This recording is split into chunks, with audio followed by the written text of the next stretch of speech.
Hello YouTubers, this is Bruce from Homes and Life, here today to look at how you can make 2 rental suites in one investment house. I think you'll enjoy seeing the process and the final product.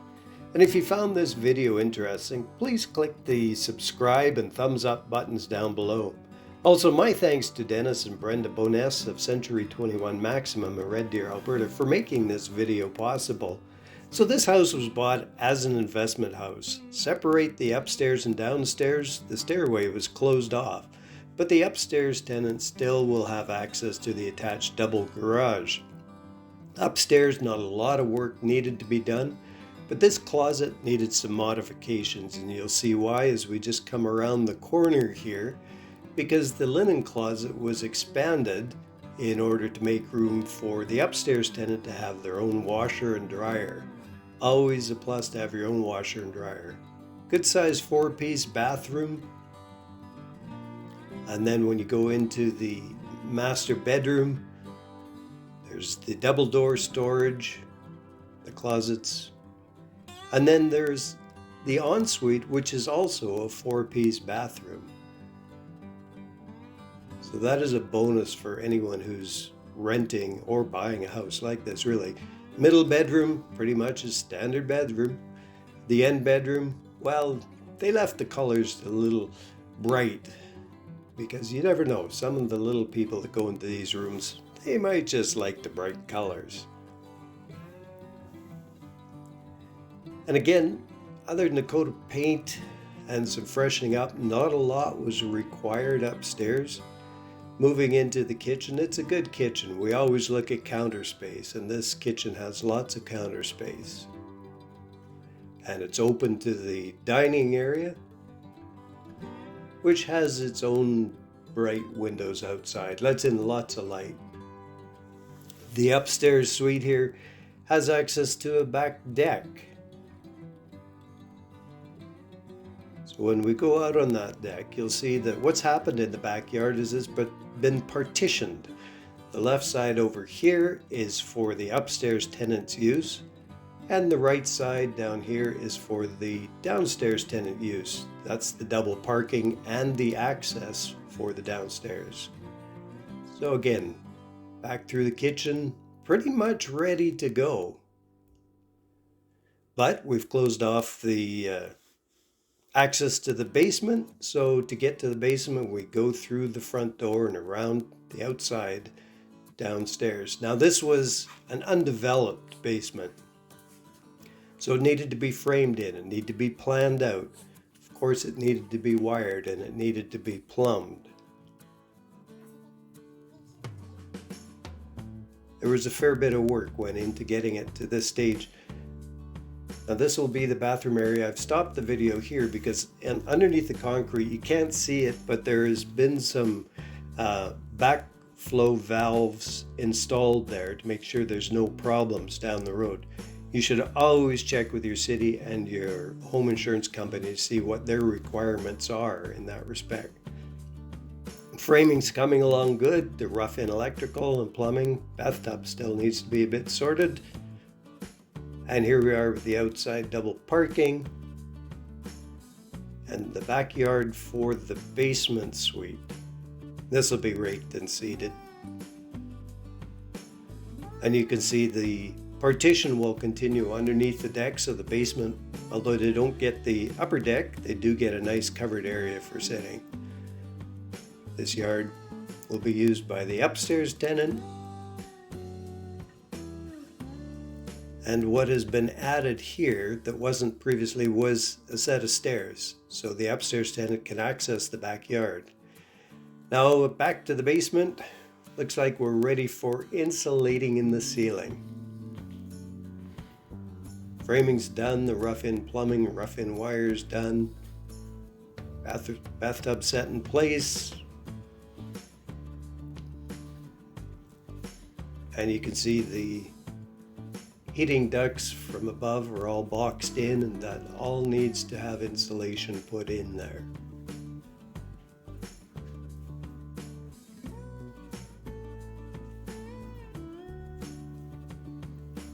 Sometimes not the most fun job, but when it's done, it's worth it. Okay, so now that insulation is in, you can see the electrical is one step farther. All the electrical, the plumbing, everything is inspected fully along the way with this. You want to make sure that things are done right, and when you do go to sell it, you will get maximum returns because it's done well, done right. And the messy part, covering it all up with the drywall.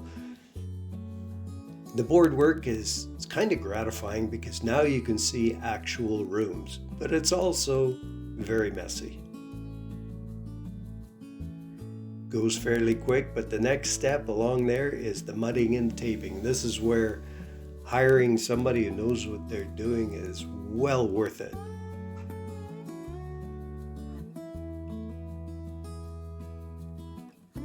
So once we've got all the mud and tape on there and final sanding, next step would be to put some primer on there.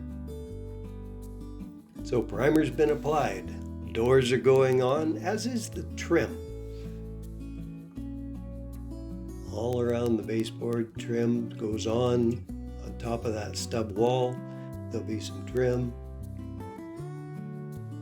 And what they're opting to do in this situation is when the doors and the trim are on, they paint them all together at one time.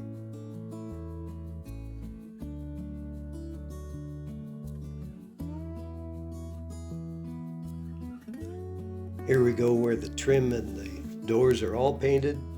The ledges are on. It's starting to come together quite well.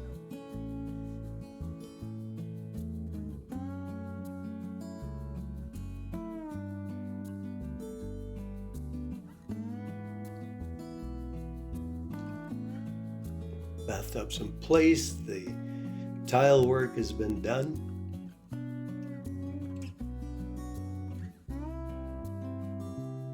Of course, there's never-ending cleanup on a construction project. Master bedroom looks a lot better with the ledge on there. Now you can see that we've got the final coat of paint on. The underlay is in the two bedrooms.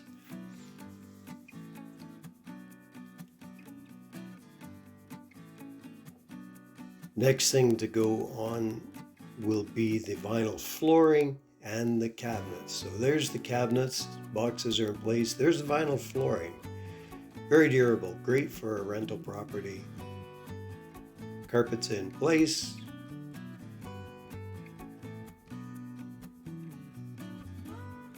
Huge storage underneath the stairs.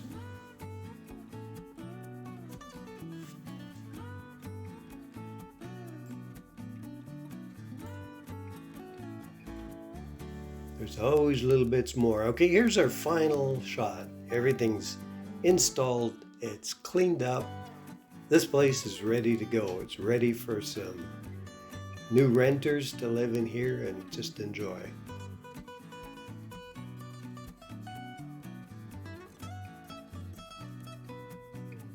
This will be the dining and the living area. Nice and bright, big windows.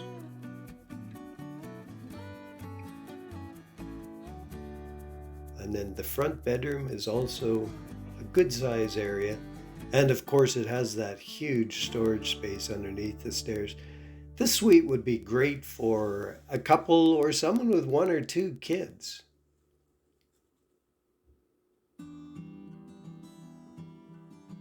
Coming back out. And then behind door number 1 is the washer and dryer for this suite. As I mentioned before, it's always nice to have your own washer and dryer. Master bedroom. You may have wondered what that little area was behind the washer dryer and the bathroom. Well, that's turned into quite a large walk-in closet. Tons of storage space in here.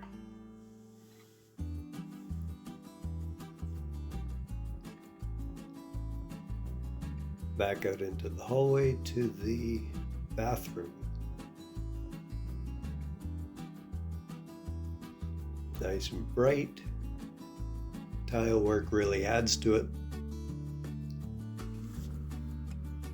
And here's the sink with the drawers. Now I'm imagining that there will be a mirror put on that wall.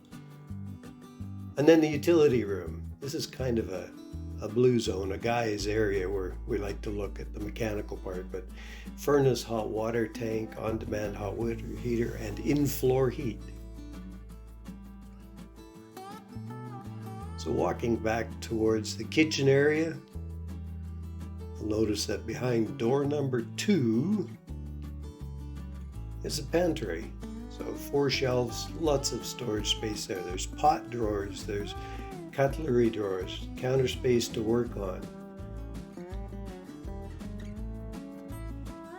It's quite a convenient plan.